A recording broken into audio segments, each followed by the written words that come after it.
Des professeurs d'élite tentent d'humilier une étudiante noire, mais ils ignoraient qu'elle était un génie des mathématiques. Lorsque la craie a touché le tableau noir et résolu un problème que même les docteurs d'Oxford ne pouvaient résoudre, un silence sépulcral s'est emparé de l'auditorium. Lauren Jackson, la seule étudiante noire présente dans la salle, vient de prouver son intelligence devant un auditoire qui, quelques secondes auparavant, la regardait avec dédain. Le professeur Matthews, connu pour son arrogance implacable, pâlit. Ce jour-là n'allait pas être un cours comme les autres dans la prestigieuse université de Westfield, mais le début d'une révolution silencieuse à laquelle personne ne s'attendait. Le soleil s'est à peine levé lorsque Lauren entre dans l'imposant auditorium Bishop pour son cours d'analyse mathématique avancée. L'endroit, avec ses murs lambrissés d'acajou et ses tableaux noirs allant du sol au plafond, ressemble plus à une salle d'audience qu'à une salle de classe. Ce n'est pas un jour comme les autres. Des professeurs invités de plusieurs universités d'élite occupent le premier rang. Ils sont là à l'invitation du professeur Robert Matthews, non pas pour apprendre, mais pour évaluer. Matthews, avec ses lunettes à monture fine et sa posture rigide, se promène dans la salle comme un juge prêt à condamner tout signe de faiblesse. Sa réputation de « bourreau des mathématiques » n'est pas exagérée. On dit que la moitié des étudiants abandonnent après leur premier examen. Le bruit de ses chaussures en cuir italien résonne sur le sol en marbre, créant une tension palpable avant même qu'il ne prenne la parole. Au troisième rang, presque invisible, Lauren organise son cahier. Elle n'attire pas l'attention sur elle. Sweatshirt gris, jean simple, cheveux bouclés attachés en chignon. Ses yeux, en revanche, suivent chaque équation sur le tableau avec une intensité troublante. Ses doigts jouaient avec un crayon, le faisant tourner comme si elle effectuait des calculs invisibles dans les airs. Cette fille noire. Je parie qu'elle ne tiendra pas un semestre, marmonne le professeur Harris de Stanford, en se penchant vers son collègue à côté de lui. Elle a probablement été admise par le biais d'un quota. Ces programmes de diversité diluent le niveau de l'université. Des rires discrets retentissent. Personne ne prend la peine de baisser le ton. Pour eux, Lauren n'est qu'une statistique, pas une personne capable d'écouter. Le professeur Blackwell, de Princeton, a hoché la tête en signe d'approbation, un sourire arrogant plaqué sur son visage ridé. Dans mon université, elle n'aurait même pas passé la première étape de sélection. Le professeur Matthews commence son cours impeccable sur les transformations complexes. Les équations s'écoulent de ses doigts vers le tableau comme une symphonie mathématique. Les étudiants parvenaient à peine à copier à temps, les doigts frénétiques sur les claviers, les stylos glissant désespérément sur les cahiers. La salle était totalement silencieuse, interrompue uniquement par le tintement de la craie contre le tableau noir et le gribouillage furieux des notes. Mais c'est alors que cela s'est produit. Une petite erreur de prononciation, presque imperceptible. Personne ne l'a remarqué, sauf Lauren. Son crayon s'est arrêté en plein vol. Ses yeux se sont rétrécis, se concentrant sur la petite erreur qui allait tout changer. Elle hésite. Corriger Matthews signifierait s'exposer. Cela signifierait défier non seulement un professeur, mais tout un système qu'il avait déjà jugé incapable. Si elle se trompait, on se moquerait d'elle. Si elle avait raison, les conséquences pourraient être pires. Son cœur s'emballe et ses mains se couvrent de sueur froide. Des années de sous-estimation pèsent lourdement sur ses épaules à ce moment décisif. Si vous aimez cette histoire de dépassement, n'oubliez pas de vous abonner à la chaîne pour d'autres histoires inspirantes comme celle-ci. Ce que Lauren a fait ensuite a changé sa vie pour toujours. Et l'opinion des enseignants qui pensaient que le talent mathématique n'avait pas de couleur ou de sexe. Lauren prend une grande inspiration et lève la main. Le temps semble se figer. Une à une, les têtes se tournent dans sa direction. Professeur Matthews, il y a une erreur dans la transformation. Sa voix, bien que basse, résonna dans la salle comme un coup de tonnerre. Le professeur s'arrêta au milieu de sa phrase. Il se retourna lentement, comme un prédateur guettant une proie audacieuse. Un sourire froid se dessine sur ses lèvres. Une erreur? En êtes-vous absolument sûr, mademoiselle? Il laissa la phrase en suspens, il n'avait même pas pris la peine de mémoriser son nom. Jackson. Lauren Jackson.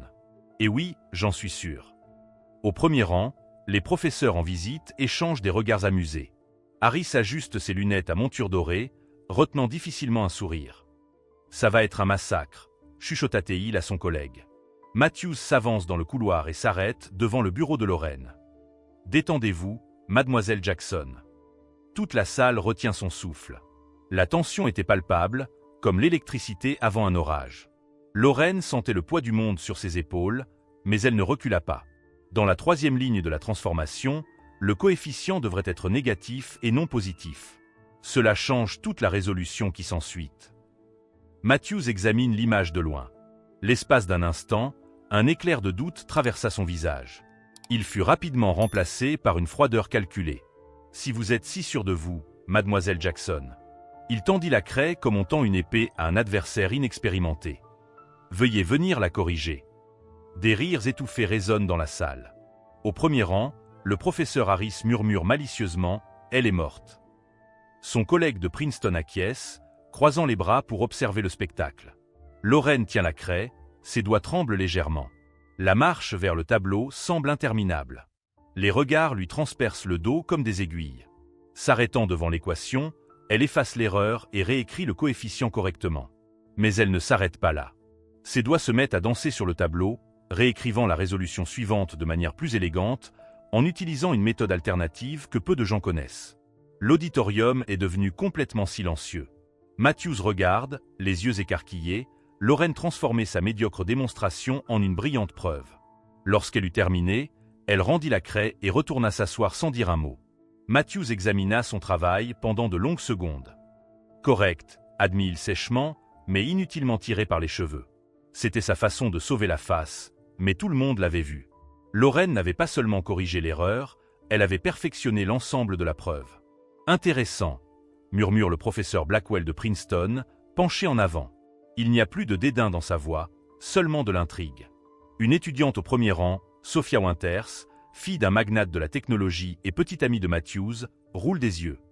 La chance du débutant, chuchota-t-elle à son collègue à côté d'elle, suffisamment fort pour que les autres l'entendent. Matthews se racle la gorge, reprenant le contrôle de la situation. Poursuivons la leçon. Sa voix était empreinte d'une dureté nouvelle, d'un malaise dont personne n'avait été témoin auparavant. Au cours des jours qui suivirent, Lorraine devint le centre de regards curieux et de chuchotements dans les couloirs. Certains collègues l'évitent, craignant la fureur de Matthews par association. D'autres l'approchent subtilement, lui demandant de l'aide pour des exercices complexes. « Comment connaissez-vous cette méthode alternative ?» demande Alex Shen, l'un des rares à avoir le courage de s'asseoir avec elle dans la bibliothèque. « C'est du matériel de 3e cycle. » Lorraine sourit légèrement. « Mon père était concierge à l'université d'État. J'ai passé des après-midi entiers à écouter des cours à travers les conduits d'aération, à résoudre des problèmes sur du papier brouillon. Ce que personne ne savait, c'est que Lorraine avait grandi dans une réalité où même les manuels étaient un luxe. Elle a appris les mathématiques dans les marges de livres abandonnés, dans les bibliothèques publiques après de longs trajets en bus, et sur des vidéos gratuites regardées sur les ordinateurs de l'école après les heures de cours. Matthews, pour sa part, est devenu obsessionnellement strict avec Lorraine. Ses questions en classe étaient toujours dirigées vers elle, toujours les plus complexes, toujours à la recherche d'une faille qu'il pourrait révéler. « Mademoiselle Jackson », interrompit-il lors d'une démonstration particulièrement complexe, « peut-être pourriez-vous nous expliquer comment résoudre ce système à l'aide du théorème de Lindström-Gesell-Vienno ?» Un sujet qui ne figurait même pas au programme du semestre. Lorraine marque une pause, sentant que tous les regards sont braqués sur elle. Elle dessina le diagramme nécessaire et poursuivit l'explication sans hésitation. Le visage de Matthews se contorsionne dans un mélange de surprise et d'irritation. Un après-midi pluvieux, à la fin du cours, Matthews l'arrêta. « Mademoiselle Jackson, un instant. » Lorraine attend que tout le monde s'en aille. Le professeur ajuste ses lunettes et la regarde avec un mélange de ressentiment et de fascination. « Vous avez du talent, je ne le nie pas. Mais le talent brut ne suffit pas. Il faut l'affiner, le tester sous pression. » Il marqua une pause, choisissant ses mots avec soin. Dans 3 semaines aura lieu le concours annuel de mathématiques Henderson. Les meilleurs élèves de tout le pays y participeront. Lorraine sentit un frisson lui parcourir l'échine. Le concours Henderson était légendaire. Un tournoi brutal où même les doctorants les plus brillants étaient humiliés par des problèmes presque impossibles, résolus contre la montre, devant un public de centaines de mathématiciens. Le comité de sélection a déjà choisi notre représentant, Thomas Parker. Matthews marque une pause spectaculaire. Mais peut-être pourriez-vous prouver votre valeur. Le défi était clair. Matthews ne voulait pas qu'elle participe à la compétition. Il voulait qu'elle échoue aux épreuves préliminaires, détruisant ainsi sa confiance devant tout le monde. « J'accepte. » Les mots sont sortis avant qu'elle n'ait pu réfléchir. Une lueur de surprise et de plaisir éclaira les yeux de Matthews. « C'est parfait. Les éliminatoires ont lieu la semaine prochaine. » Contre Parker. Lorraine savait qui était Thomas Parker, un doctorant arrogant, le protégé de Matthews. 3 années consécutives en tant que finaliste à Henderson. Un génie gâté qui ne perdrait jamais contre un étudiant de première année, et encore moins contre une fille noire. Mais Lorraine avait quelque chose que Parker n'avait pas, la détermination de quelqu'un qui a passé toute sa vie à être sous-estimé. Ce que Matthews ne savait pas, c'est que la jeune fille silencieuse du 3e rang avait déjà relevé des défis bien plus importants qu'un simple concours de mathématiques. La nouvelle du concours préliminaire entre Parker et la nouvelle venue se répand dans l'université comme une traînée de poudre. Des paris sont lancés, presque tous contre Lorraine. Les professeurs invités, qui auraient dû partir, décident de prolonger leur séjour. Personne ne veut manquer le spectacle. Le jour des épreuves préliminaires arrive. Le grand auditorium de Westfield est plein à craquer. Étudiants, professeurs et spectateurs se pressent sur les sièges. Même le doyen est présent, assis à côté de Matthews et des professeurs invités. Il ne s'agit pas d'une simple épreuve préliminaire, mais d'un événement, d'un spectacle organisé dans un seul but, humilier Lorraine Jackson. Au centre de la scène, 2 tables sont placées côte à côte. Thomas Parker occupe déjà celle de droite, tapant nonchalamment sur sa calculatrice dernier cri. Ses cheveux blonds parfaitement lissés et son pull en cachemire évoquent le privilège. Lorsque Lorraine monte sur scène, vêtue du même sweatshirt gris que d'habitude, le contraste ne peut être plus saisissant. Nos concurrents auront 2 heures pour résoudre 3 problèmes, a annoncé le professeur Jenkins, modérateur de l'événement. Le gagnant représentera Westfield au concours Henderson. Matthews sourit froidement. Les problèmes avaient été choisis par lui. Ils concernaient tous des domaines que Parker avait maîtrisés après des années de formation spécialisée.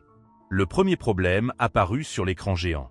Lorraine sentit son estomac se dérober. La théorie spectrale appliquée aux équations différentielles partielles, exactement la spécialité de Parker. Le deuxième problème portait sur la théorie des nombres transcendants, le sujet de la thèse de doctorat de Parker. Le public murmure. Le piège est trop évident. Parker sourit avec arrogance, ses doigts dansant déjà sur le papier. Lorraine ferme les yeux. Elle respire profondément.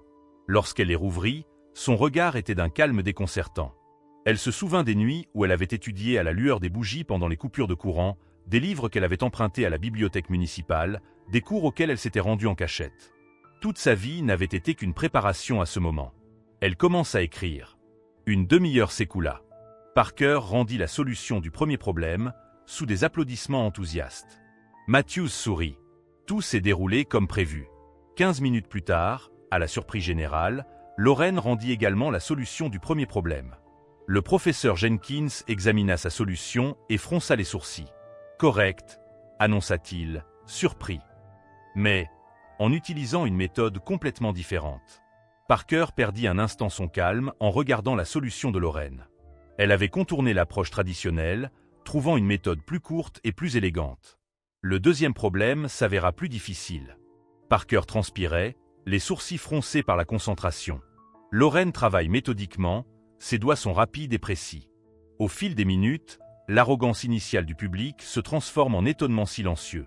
Le temps est écoulé pour le deuxième problème, annonce Jenkins. Ils remettent tous deux leurs solutions en même temps.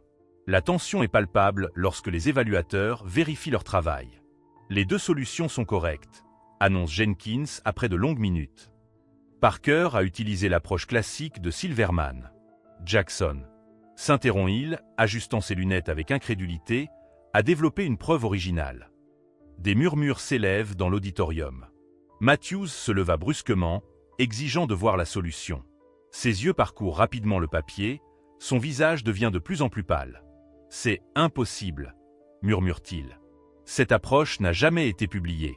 Le troisième problème était délibérément cruel. Une conjecture de la théorie des graphes qui était restée sans solution pendant des décennies.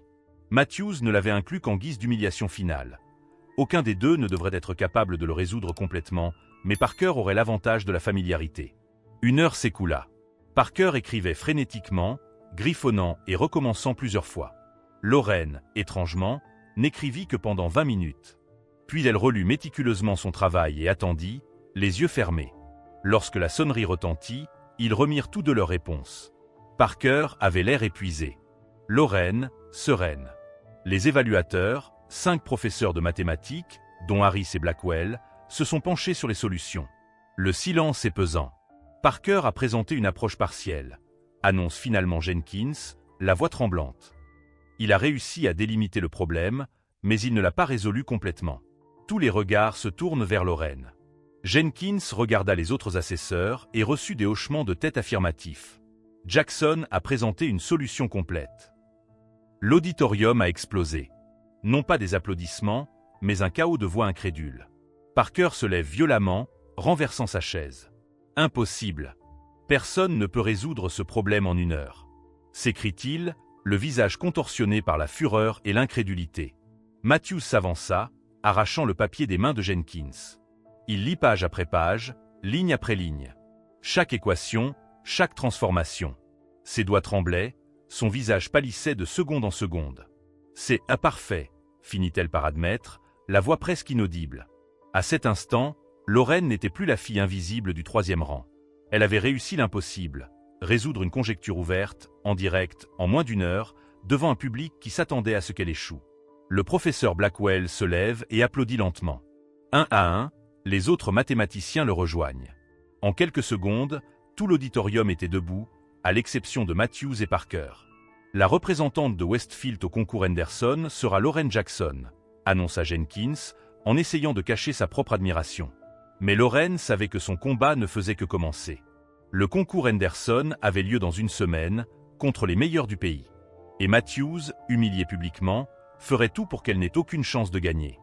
Alors que l'auditorium résonne encore d'applaudissements stupéfaits, Matthews attire Lauren dans un coin. Son visage était déformé par une rage contenue, les yeux injectés, la voix tremblante. « Ce n'est pas fini, Jackson, siffla-t-il, Henderson est un autre niveau. Les meilleurs du pays seront là. Les médaillés de Fields, les vainqueurs des Olympiades internationales. » Sa voix s'abaissa à un chuchotement venimeux. Et aucun d'entre eux ne tolérera un intrus. Lauren resta impassible, mais son cœur battait la chamade. Elle savait que Matthews avait des relations, d'anciens étudiants dans des universités d'élite, des collègues en position de pouvoir. Un coup de fil suffirait pour que les juges d'Henderson la regardent d'un œil particulièrement critique. La semaine précédant le concours est un cauchemar logistique. Alors que Parker aurait reçu des billets, une chambre d'hôtel et une indemnité de subsistance, Lauren a appris que, malheureusement, il n'y avait pas de budget pour l'aider.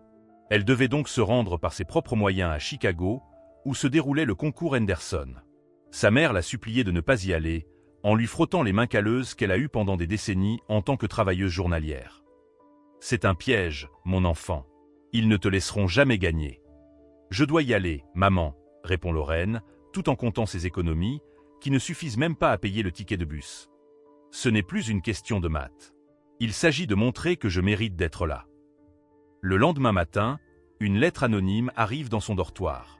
À l'intérieur se trouve un billet d'avion et une carte d'accès à l'hôtel. Une note l'accompagnait « Nous ne sommes pas tous des Matthews. Montrez-leur. » La lettre était simplement signée « B ». Dans le grand hall de l'université de Chicago, près d'1 millier de personnes se pressent. Des concurrents de Harvard, Yale, Stanford, MIT, Princeton, Caltech, les plus grands esprits mathématiques du pays. Lauren, dans une simple robe empruntée à sa colocataire, se distingue comme un moineau au milieu des pans. Matthews et Harris arrivèrent ensemble, s'arrêtant brièvement lorsqu'ils la virent. Harris ajusta ses lunettes, surpris. « Vous êtes vraiment venu » murmura-t-il, presque émerveillé. Les problèmes de Henderson étaient légendaires pour leurs difficultés. 3 questions, 5 heures, dans une compétition que beaucoup appelaient l'abattoir des égaux. De brillants mathématiciens en sortent anéantis. Lorsque la première question est révélée, de nombreux concurrents pâlissent. La deuxième a suscité des soupirs de désespoir.